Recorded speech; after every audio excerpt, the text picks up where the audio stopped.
بسم اللہ الرحمن الرحیم۔ اس نے بادشاہ سے کہا، علی جا، اگر اجازت ہو تو میں ایک شخص کے متعلق بتاؤں جو آپ کے خواب کی بالکل صحیح تعبیر بتا سکتا ہے، اور میں یقین کے ساتھ کہتا ہوں کہ جو کچھ وہ بتائے گا وہی ہوگا۔ عزیز مصر نے جو یہ سنا تو اس کی خوشی کی انتہا نہ رہی۔ اس نے کہا، وہ کون ہے؟ ساقی نے کہا، علی جا، ایک قیدی آپ کے قید خانہ میں ہے، اس کا نام یوسف ہے۔ عزیز مصر نے کہا، اچھا تو فوراً جاؤ، میرے خواب کی تعبیر معلوم کر کے آؤ۔ چنانچہ ساقی عزیز مصر سے جدا ہو کر زندان کی طرف روانہ ہو گیا۔ جب وہاں پہنچا تو اس نے حضرت یوسف سے سلام و دعا لیا۔ اس کے بعد دست بستہ کھڑا ہو گیا۔ حضرت یوسف نے اس کے آنے کا سبب معلوم کیا۔ اس نے کہا، اے یوسف، بادشاہ نے ایک خواب ایسا دہشت ناک دیکھا ہے جس کی وجہ سے وہ گھبرایا ہوا ہے، اور گھبراہٹ کے عالم میں وہ خواب بھول گیا ہے۔ اس نے لوگوں سے پوچھا اور کوئی بھی نہ بتا سکا۔ آخر خواب کے ذکر سے مجھے آپ یاد آ گئے۔ میں نے بادشاہ سے آپ کے بارے میں ذکر کیا۔ اس نے فوراً مجھے آپ کی خدمت میں بھیجا ہے۔ حضرت یوسف نے ساقی سے کہا، پریشان ہونے کی ضرورت نہیں، مجھے وہ خواب اچھی طرح معلوم ہے۔ اے ساقی، عزیز مصر سے کہہ دے کہ اس نے 7 موٹی گائیں اور 7 دبلی گائیں دیکھی ہیں، جن میں سے دبلی گائیں موٹی گایوں کو نگل گئی ہیں۔ 7 سرسبز گیہوں کی بالیاں دیکھی تھیں اور 7 خشک۔ ساقی نے آ کر عزیز مصر کو اس کا خواب سنایا تو اس نے متحیر ہو کر کہا، ہاں، یوسف بڑا راست گو ہے۔ بے شک میں نے اس رات میں یہی خواب دیکھا تھا۔ اب مجھے اس کی تعبیر معلوم کر کے بتاؤ تاکہ مجھے قرار آئے۔ ساقی دوبارہ حضرت یوسف کی خدمت میں حاضر ہوا اور خواب کی تعبیر معلوم کی۔ حضرت یوسف نے ساقی سے کہا کہ عزیز مصر سے کہہ دے کہ اس نے 7 موٹی گائیں جو دیکھی ہیں وہ 7 سال جن میں ہر چیز ارزاں اور سستی ہوگی، غلہ افراد سے پیدا ہوگا۔ ایسے خوشحال کے 7 برس آئیں گے۔ اس کے بعد وہ 7 دبلی گائیں دیکھی ہیں، وہ قید سالی ہوگی۔ اس طرح ان 7 سبز بالیوں سے شادابی اور سرسبزی ہے، اور 7 خشک سے مراد خشک سالی ہے۔ اے ساقی، عزیز مصر سے کہہ دے کہ اول کے جو 7 برس خوشحالی کے آئیں گے ان میں اچھی طرح کاشت کی جائے اور غلہ زیادہ پیدا کیا جائے اور خرچ کم کیا جائے۔ اب 7 برسوں کی پیداوار میں سے اتنا بچایا جائے کہ اگلے 7 سال قید سالی کے جو آئیں گے جن میں کچھ پیداوار نہیں ہو سکے گی، اس زمانہ کے لیے خوراک کافی ہو سکے اور بغیر پریشانی کے وہ خشک سالی کا زمانہ گزر جائے۔ 7 دبلی گائیں 7 موٹی گایوں کو کھا گئیں۔ اس سے یہی مراد ہے کہ اگلے قید سالی کے 7 سال کی گزشتہ خوشحال کے 7 برس کی پیداوار کو کھا جائیں گے۔ لہذا ان خوشحال سالوں کے زمانہ میں زیادہ سے زیادہ کھیتی باڑی کی جائے اور پیداوار کو بچا کر رکھا جائے تاکہ آئندہ کام آئے اور پریشانی نہ ہو۔ ساقی نے عزیز مصر کے سامنے پہنچ کر خواب کی تعبیر جو اس نے حضرت یوسف علیہ السلام سے سنی تھی مفصل بیان کر دی۔ عزیز مصر نے جب یہ سنا تو اس نے ساقی سے کہا، یوسف علیہ السلام کو اس وقت ہمارے پاس لے آئے، اس کے بغیر ہماری طبیعت اداس اور پریشان ہے۔ ساقی جس وقت حضرت یوسف علیہ السلام کے پاس آئے، آپ خاموش بیٹھے تھے۔ ساقی نے کہا، اے یوسف، بادشاہ عزیز مصر نے آزادی کا حکم دیا ہے۔ حضرت یوسف علیہ السلام نے فرمایا، اے ساقی، عزیز سے جا کر کہہ دے کہ میں اکیلا اس قید سے نہیں نکلنا چاہتا۔ ساقی دوبارہ عزیز کے پاس آیا اور حضرت یوسف علیہ السلام کا پیغام سنایا۔ عزیز مصر نے تمام قیدیوں کو آزاد کر دینے کا حکم دیا۔ ساقی نے یہ خوشخبری بھی حضرت یوسف علیہ السلام کو سنا دی۔ حضرت یوسف علیہ السلام نے اس سے کہا، عزیز سے کہہ دے کہ یوسف علیہ السلام اس وقت تک قید سے باہر نہیں آئیں گے جب تک زلیخا میرے متعلق صاف صاف نہ معلوم کر لے، کیونکہ میں نہیں چاہتا کہ میرے متعلق عزیز مصر کے دل میں نام کو بھی شبہ باقی رہ جائے۔ عزیز مصر نے زلیخا کو اسی وقت طلب کر لیا۔ زلیخا نے عزیز مصر کے سامنے اپنے جرم کا اقبال کیا اور کہا، بے شک یوسف سچا اور پاک دامن ہے، اس میں ذرا بھر بھی برائی نہیں ہے، ساری خطا میری تھی، میں ہی مجرم خطاوار ہوں، بے شک سچ سچ ہو کر رہتا ہے اور جھوٹ جھوٹ۔ اب اس وقت جھوٹے اور سچ بالکل الگ الگ خدا نے ظاہر کر دیے۔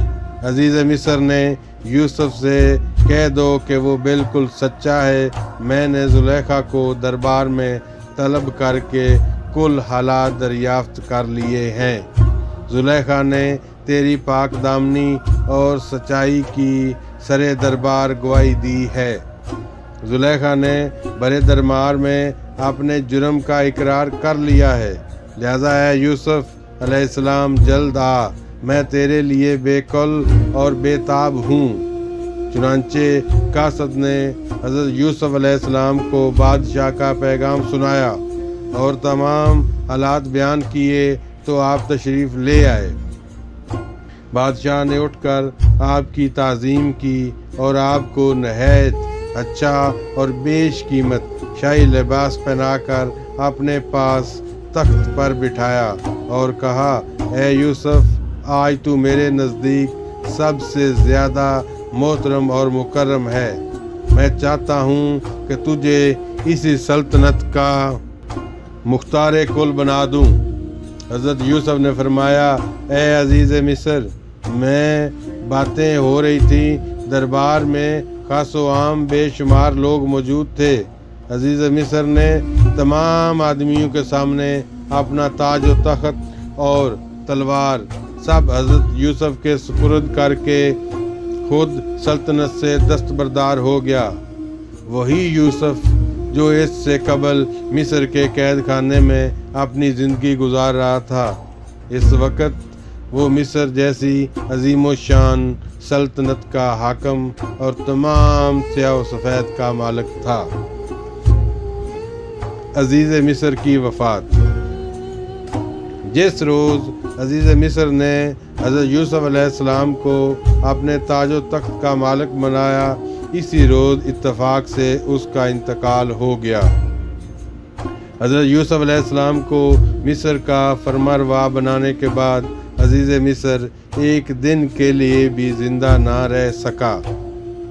مصر کا حاکم بن جانے کے بعد جب آپ نے دیکھا کہ بارش کافی ہونے پر ہر طرف سبزہ ہی سبزہ نظر آنے لگا، تب آپ نے اہل مصر کو حکم دیا کہ ہر امیر اور غریب، ضعیف، قوی ان دنوں میں کاشتکاری کا کام انجام دے، جس قدر بھی فصل وہ عام کر سکیں۔ اس کے علاوہ آپ نے یہ بھی کہا کہ جنگل ہو یا ریگستان، وہاں کاشتکاری ضرور کرنی چاہیے۔